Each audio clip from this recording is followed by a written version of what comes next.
നിങ്ങളുടെ ഫേവറേറ്റ് സീരിയലുകൾ ടിവിയിൽ വരുന്നതിന് മുൻപേ സൺ നെക്സ്റ്റ് ആപ്പിൽ കാണാം. ഇനി എല്ലാവർക്കും മുൻപേ കാണൂ.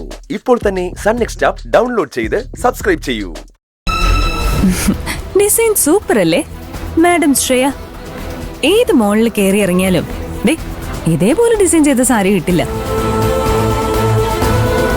ഈ ലോകത്തിൽ ഇങ്ങനെ ഡിസൈൻ ചെയ്ത സാരി എന്റെ കയ്യിൽ മാത്രമേ കാണൂ, വേറെ ആർക്കും ഉണ്ടാവില്ല.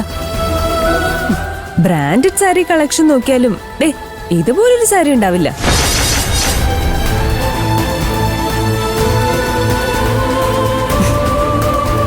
Thanks madam. ഈ സാരി എനിക്ക് കിട്ടാൻ കാരണമേ നീയാ. അയ്യോ, ഈ സാരി കിട്ടാൻ മാത്രമല്ല, എന്റെ അക്കുച്ചേട്ടന് എനിക്ക് കിട്ടിയതും നീ കാരണമാ. ഇതിനൊക്കെ ഞാൻ നിന്നോട് എങ്ങനെ നന്ദി പറയണമെന്ന് അറിയില്ല ശ്രേയ. എന്റെ അക്കുച്ചേട്ടന്റെയും കല്യാണം നടത്തിയത് ബാലമാമനാ, പക്ഷേ ഞങ്ങളുടെ മനസ്സുകൾ തമ്മിൽ ഒന്നിപ്പിച്ചത് നീയാ. നീ മാത്രം. മനസ്സിലായില്ല അല്ലേ? മനസ്സിലാവുന്ന രീതിയിൽ പറയാം.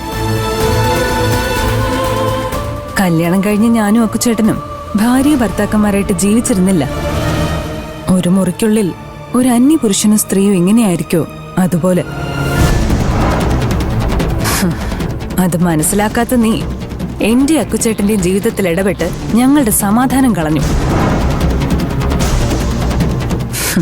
നിന്റെ ഇടപെടല ഞാനും അക്കുച്ചേട്ടനും ഒരേ മനസ്സായിട്ട് മാറിയത്. ശരിക്കും പറഞ്ഞ ഒരമ്പലം പണിത് നിന്നെ അവിടെ പ്രതിഷ്ഠിച്ച് തൊഴണം ഞാൻ. അത്രയ്ക്ക് അഹങ്കാരമായോ നിനക്ക്? അഹങ്കാരമല്ല ശ്രേയ, ഞാൻ നിന്നെ നന്ദിയോടെ ഓർത്തതാ. നിന്നെ പറ്റി ഞാൻ നല്ലതല്ലേ പറഞ്ഞുള്ളൂ. നീ അത് കേട്ട് സന്തോഷത്തോടെ എന്നോട് നന്ദി പറയാതെ അഹങ്കാരം എന്ന് വിളിച്ച് ദേഷ്യപ്പെടുവാണോ വേണ്ടത്? എന്തു പറ്റി? മുഖത്ത് വല്ലാത്ത ടെൻഷനാണല്ലോ. ഇങ്ങനെ ടെൻഷനാവാണ്ടിരിക്കുവല്ലേ? നീ ചെയ്യുന്നതൊക്കെ നിന്നെ തിരിച്ചടിക്കുന്നു. നീ പറയുന്നതൊക്കെ നിനക്ക് തന്നെ കൊള്ളുന്നു. നിന്റെ ജാതകത്തിലിപ്പോ രാഹുവും കേതുവും ശനിയും എല്ലാരും കൂടെ കഥകളി കളിച്ചോണ്ടിരിക്കുക. അതാ നീ ചെയ്യുന്നതൊക്കെ ഉൾട്ടയായി നിന്റെ തലക്കേനെ വരുന്നത്. സൂക്ഷിക്കണം ശ്രേയ, വളരെ സൂക്ഷിക്കണം. എന്റെ മുന്നിൽ നീ ഇനിയൊരു വാക്ക് വേണ്ടിയാ ശ്രേയ ആരാണെന്ന് നീ അറിയും. ഇറങ്ങിപ്പോടി. ഹലോ,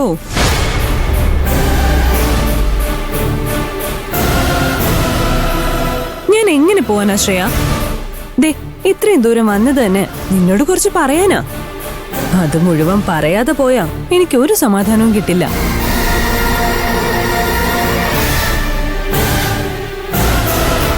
നല്ലൊരവസരം കിട്ടിയിട്ടും ശ്രേയോട് പറയാനുള്ളത് മുഴുവൻ പറഞ്ഞില്ലല്ലോ എന്ന് എന്റെ മനസ്സിങ്ങനെ ചോദിച്ചോണ്ടേയിരിക്കും. എന്റെ മനസ്സിനെ എനിക്ക് തൃപ്തിപ്പെടുത്തിയേ പറ്റൂ. നീ എന്താ വിചാരിച്ചേ? നീ തീരുമാനിക്കുന്നത് മാത്രമേ നടക്കൂ. നീ ആഗ്രഹിക്കുന്നതെല്ലാം നിനക്ക് കിട്ടുമെന്നോ? നിന്റെ മനസ്സിൽ നന്മയുടെ ഒരു കണിക ഉണ്ടായിരുന്നെങ്കിൽ ഗിഫ്റ്റായിട്ട് നീ വെള്ള സാരി കൊടുത്തു വിടുമായിരുന്നോ?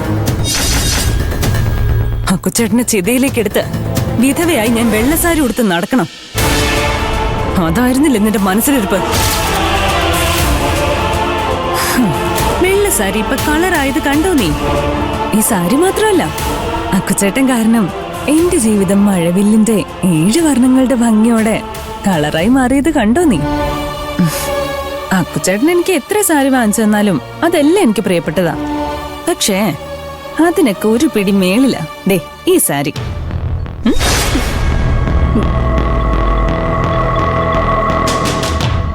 ജീവിതകാലം മുഴുവൻ അനുഭവിക്കേണ്ട സന്തോഷം ഈ സാരിയിലൂടെ അക്കുച്ചേട്ടൻ എനിക്ക് തന്നു. ശ്രേയ്ക്കൊരു കാര്യം അറിയോ? ഈ സാരി എടുത്തപ്പോ എനിക്ക് തോന്നിയത് എന്താണെന്നറിയോ? അക്കുച്ചേട്ടൻ എന്നെ കെട്ടിപ്പിടിച്ച് നിൽക്കുന്ന പോലെയാ.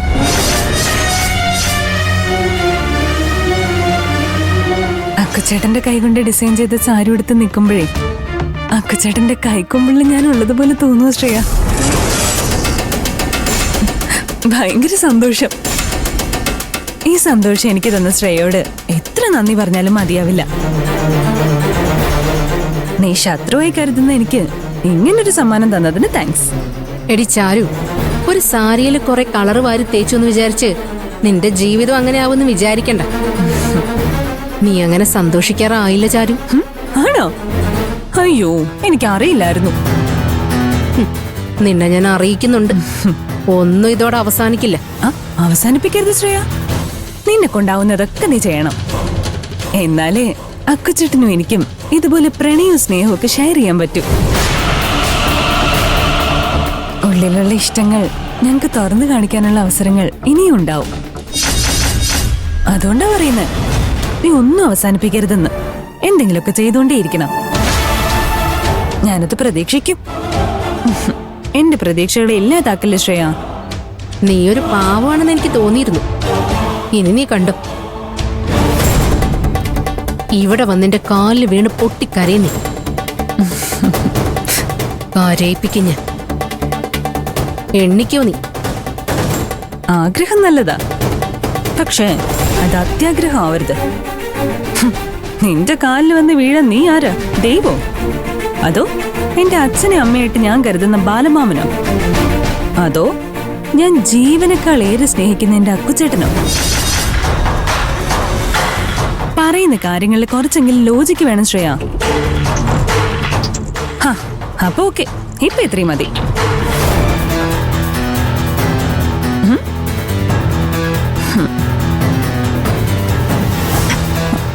അയ്യോ, ഒരു കാര്യം മറന്നു. സാരിയുടെ കൂടെ കൊടുത്തുവിട്ട കാശായ വേഷം ഉണ്ടല്ലോ, അത് വേസ്റ്റ് ബിന്നിലൊന്നും ഇടാൻ പോകുന്നില്ല. അക്കുച്ചേട്ടനെ കുടുംബാശ്വരത്തിന് വേണ്ടി വ്രതം എടുത്ത് പഴനിക്ക് പോകുന്നുണ്ട്. അപ്പൊ ഉപകാരപ്പെടും. അപ്പൊ ഓക്കെ ശ്രേയ, ബൈ.